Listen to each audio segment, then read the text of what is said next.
کہ ہم غریب لڑکیوں کی شادی کرنے لگے ہیں اور پھر اس کے بعد پوری پریس والوں کو بلا کے اس غریب دلہے اور دلہن کا کھڑا کر کے زندہ جنازہ نکال رہے ہیں. یہ نیکی نہیں ہے. یہ جو ہم نے ٹرینڈ سمجھا ہے، یہ جس کو ہم نیکی سمجھ رہے ہیں،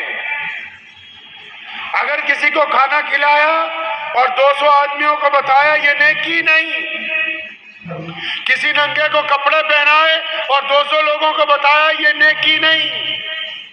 کسی مصیبت زدہ کو مصیبت سے نکالا اور پھر 200 بندوں کو بتایا، یہ نیکی نہیں. کسی پر کوئی احسان کیا اور اس کو ساری زندگی جتایا، یہ نیکی نہیں. یہ سارے کے سارے وہ گناہ ہیں جو اللہ کو پسند نہیں ہے.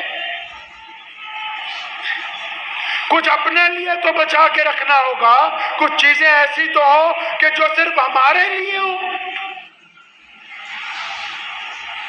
بندہ جو ہوتا ہے آخر میں تھک ہار کے، دیکھو جب بندہ جب اپنے محلے میں ہوتا ہے تو اس کی سارے محلے والوں سے نہیں بنتی، اس کو اپنا گھر پیارا لگتا ہے. اور جب گھر میں ہوتا ہے سارے گھر والے نہیں اچھے لگتے، اپنے بیوی بچے اچھے لگتے ہیں. جب اپنے بیوی بچوں کے ساتھ ہوتا ہے ان سے لڑ پڑتا ہے، پھر کل بیوی اچھی لگتی ہے، بچے اچھے نہیں لگتے. اور جب بیوی سے لڑائی ہوتی ہے پھر اکیلا ہی بیٹھا ہوا ہوتا ہے تو یہ اکیلا ہی. اگر فطرتی طور پر دیکھیں تو یہ ہے تو اکیلا ہی. اکیلا پیدا ہوا، اکیلا اس نے قبر میں جانا ہے، تو پھر کیا کرنے کے لیے جا رہا ہے؟ کچھ تو اپنے ساتھ لے جاؤ، کچھ ایسی محبتیں لے جاؤ، کچھ ایسی دعائیں لے جاؤ، کچھ ایسی تسبیحاں لے جاؤ، کچھ ایسی نمازیں لے جاؤ، کچھ ایسا بھوکوں کو کھانا کھلانا لے جاؤ جن کا گواہ کوئی نہ ہو سوائے اللہ کی ذات کے، تاکہ تمہیں شرمندگی نہ ہو کہ جب میں جا رہا ہوں میں تو اپنے ساتھ بہت کچھ لے کے جا رہا ہوں.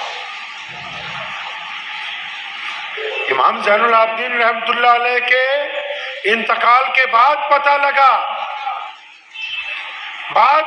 لگا کتنے لوگ تھے، اور ایسے ایک بزرگ نہیں ہیں، اسلامی تاریخ بھری پڑی ہے ان سے. ایسے دینے والوں سے تاریخ دنیا کی بھری پڑی ہے، جو بے لوث آتے ہیں، جو بلا وجہ آتے ہیں، جو اپنا نام نہیں بتانا چاہتے، جو اپنا چہرہ نہیں دکھانا چاہتے. کیوں؟ کیونکہ وہ جانتے ہیں کہ یار ہم تو کھوٹے سکے ہیں، اگر ہم آج اللہ کے بندوں کی مدد کریں گے تو کل کوئی اللہ کے حضور ہماری پوچھ گچھ کم ہو جائے گی. کچھ نیکیاں سنبھالنی چاہیے کہ نہیں سنبھالنی چاہیے؟ پیارے نبی علیہ الصلوۃ والسلام کی اس چھوٹی سی حدیث میں کتنی بڑی حکمت چھپی ہوئی ہے.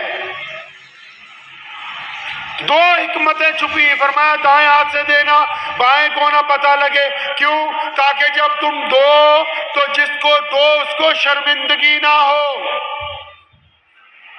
اس کی بے عزتی نہ ہو، اس کے عزت نفس کا جنازہ نہ نکلے.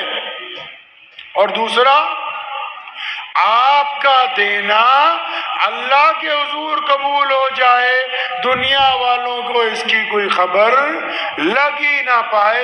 ان 2 حکمتوں کی وجہ سے بندہ دنیا میں بھی پھر عزت پا جائے گا، آخرت میں بھی. ایسے آٹا کی تھیلی دے کے فوٹو کھنچاؤ گے، 10 آدمی کہیں گے ماشاءاللہ الحمدللہ بہت اچھا کیا، اور چپکے سے رات کو کسی کے دروازے پر راشن کی بوری رکھ کے آؤ گے نا